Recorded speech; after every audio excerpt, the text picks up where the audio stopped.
Dear students, good afternoon. Myself Dr. Ashish Garg, Associate Professor in Chemistry, R.N. Ruia, Government College, Ramgarh, Shekhawati, Sikar. बच्चों, आज हम carbohydrates में next topic भाग 6, मैं इससे पहले 5 पार्ट्स ऑलरेडी मैं बता चुका हूं।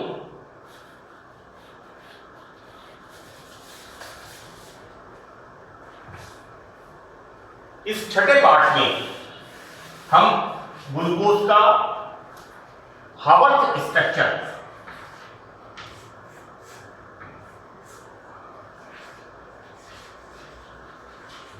के बारे में बात करेंगे। तो देखिए, साइंटिस्ट हावर्थ ने ग्लूकोज का प्रोजेक्शन फार्मूला दिया।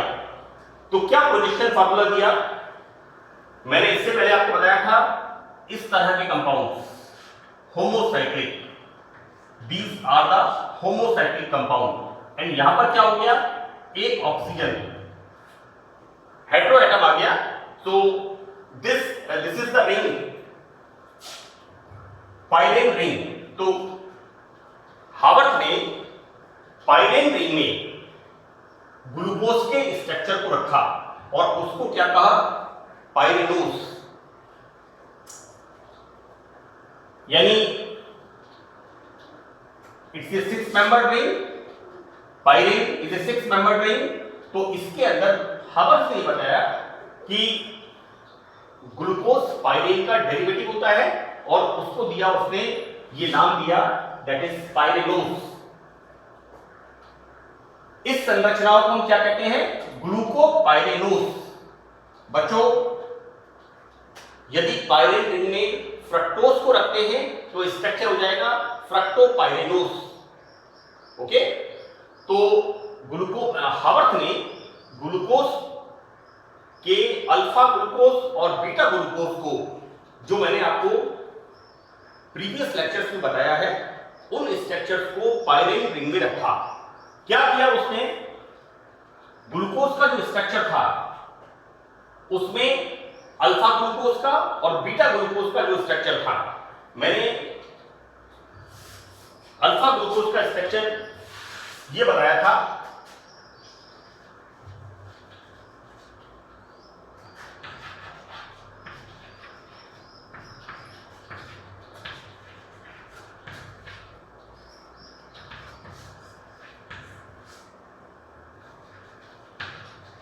This is the structure of alpha glucose. ये मैंने आपको मेरे प्रीवियस लेक्चर्स में बताया था। यहां पर ये जो होता है C5 में ये जो हाइड्रोजन और CH2OH ग्रुप लगे हुए हैं, उनकी पोजीशन में चेंज किया। और कैसे बताया कि अल्फा ग्लूकोज में C5 पर जो समूह लगे हैं, कौन कौन से, हाइड्रोजन और CH2OH को निम्न पदों में परिवर्तित किया। किस तरह से? तो this is the structure alpha glucose, जो मैंने यहां लिखा है, और इसको मैंने डॉटेड लाइन से दिखाया है। यहां पर ये हो गया हमारे पास। इसकी बात हम कर रहे हैं, यहां पर हम इसकी बात कर रहे हैं। This is the C5। तो बच्चों, क्या किया उसमें, स्टेप फर्स्ट में इस तरह से परिवर्तन किया और स्टेप सेकंड में इस तरह से उसने स्ट्रक्चर दिया कि यहां पर ये वाला ग्रुप तो इधर आ जाता है और ये हाइड्रोजन इधर चला जाता है, और इस तरह से बॉन्डिंग को बताया। अब बच्चों, ये जो परिवर्तन किया, तो उस परिवर्तन के बाद स्ट्रक्चर क्या हो गया, 1 2 3 4। ये तो एक जैसे हैं इसके ऊपर, और यहां पर C5 पर ये स्ट्रक्चर देखिए, ये वाला और ये वाला स्ट्रक्चर, यानी C5 पर H और CH2OH को इस प्रकार लिखा। यहां पर बच्चों C1 पर OH ग्रुप राइट साइड में है, दिस इज अल्फा ग्लूकोज, और ये आपको ध्यान रखना है कार्बन टेट्रावैलेंट है। इसी तरह से C1 पर जब OH ग्रुप बाईं तरफ है तो this is the beta glucose. ठीक है, अब यहां पर रिंग कितने कार्बन की हो गई? 1 2 3 4 5। इसी तरह से अल्फा ग्लूकोज में 1 2 3 4 5। हम क्या देखते हैं यहां पर? 1 2 3 4 5। तो ये जो स्ट्रक्चर्स हैं, ये जो दो स्ट्रक्चर्स हैं जिनके अंदर C5 पर जुड़े हुए परमाणु या समूहों की पोजीशन में परिवर्तन करके हमने स्ट्रक्चर लिखे हैं। अब हम हावर्थ के अनुसार इनका पाइरेनोस स्ट्रक्चर लिखते हैं। तो क्या किया कि हावर्थ ने बताया कि ये स्ट्रक्चर लिखते समय जो दाईं तरफ वाले समूह हैं उनको तो नीचे की तरफ रखा, चाहे वो H हो चाहे वो OH हो, और जो बाईं तरफ वाले समूह हैं लेफ्ट साइड वाले उनको उसने ऊपर की तरफ रखा। किस तरह से रखा? जैसे हम एक स्ट्रक्चर ये वाला देखें, this is the alpha glucopyranose and this structure is beta glucopyranose. This is the beta glucopyranose.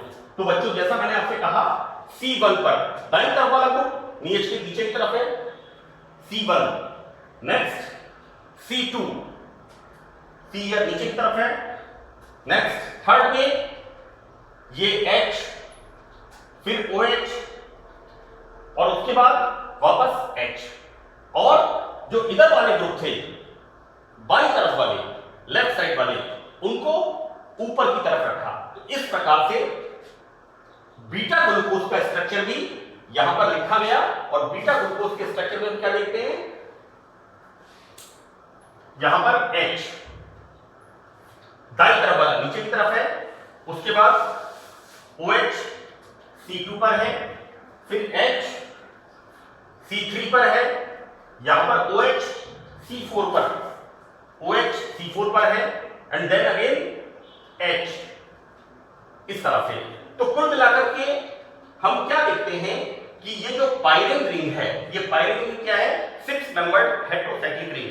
और पाइरेन रिंग के अंदर जब हम किसी शुगर को रखते हैं दैट इज पाइरेनोस, यदि हम ग्लूकोज को रखते हैं दैट इज ग्लूकोपाइरेनोस, और यदि हम फ्रक्टोज को इसमें लिखते हैं दैट इज फ्रक्टोपाइरेनोस।